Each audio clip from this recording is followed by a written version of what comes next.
इस क्वेश्चन में दिया गया है two particles each of mass m, मतलब मेरे पास दो पार्टिकल हैं, हर एक पार्टिकल का जो मास है वो है m, मास है m।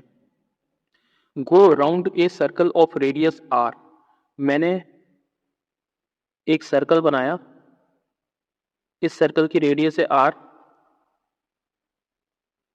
यहां पर एक मास है m और यहां पर है एक mass m। Under r the action of their mutual gravitational attraction, इन दोनों के बीच में म्यूचुअल ग्रेविटेशनल अट्रैक्शन है। Find the speed of each particle, मैंने एक चीज पहले भी बताई थी आप लोगों को कि जब भी कोई बॉडी है, वो बॉडी अगर सर्कुलर मोशन में रिवॉल्व कर रही है, सर्कुलर पाथ पे अगर रिवॉल्व कर रही है, तो सर्कुलर पाथ पे जब रिवॉल्व करती है तो उस पर खींचा जाने वाला टेंजेंट उसकी वेलोसिटी बताती है। और वो जो बॉडी रोटेट हो रही है, जो रिवॉल्व हो रही है, वो बॉडी सेंटर की तरफ एक फोर्स लगाती है, जो फोर्स होता है सेंट्रीपिटल फोर्स Fc। तो Fc यहाँ पे क्या है? Fc है सेंट्रीपिटल फोर्स, सेंट्रीपिटल फोर्स, और centripetal force Fc is equals to आता है mv² upon r। r is the radius of this, मैंने मान दिया इसे कैपिटल R।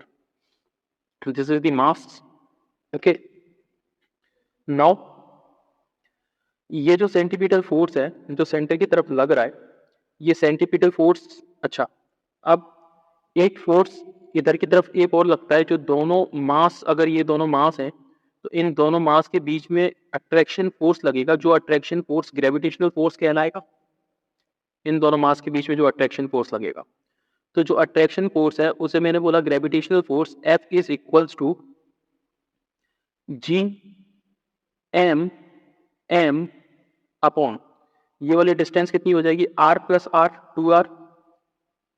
2r का square is equals to G M square upon 4r square. क्या ये वाला जो फोर्स है वो फोर्स इस सेंट्रीपिटल फोर्स के इक्वल होगा, ग्रेविटेशनल फोर्स? तो मैंने लिखा F is equals to Fc, यहां से G M square upon 4r square is equals to M भी स्क्वायर अपॉन कैपिटल R। इस R से ये कैंसिल आउट हो गया, इस M से ये कैंसिल आउट हो गया, तो यहां से V is equals to determine होकर के आएगा रूट के अंदर G small m upon 4r। यही इसका फाइनल आंसर है, क्योंकि इसने वेलोसिटी पूछी थी। ओके, ग्रेविटेशनल फोर्स इन दोनों मास के बीच में लगा और ये जो Fc है वो सेंटर की तरफ लगा। क्लियर? इसलिए यहां पर मैंने R लिखा है तो यहां पर मैंने 2r लिखा है।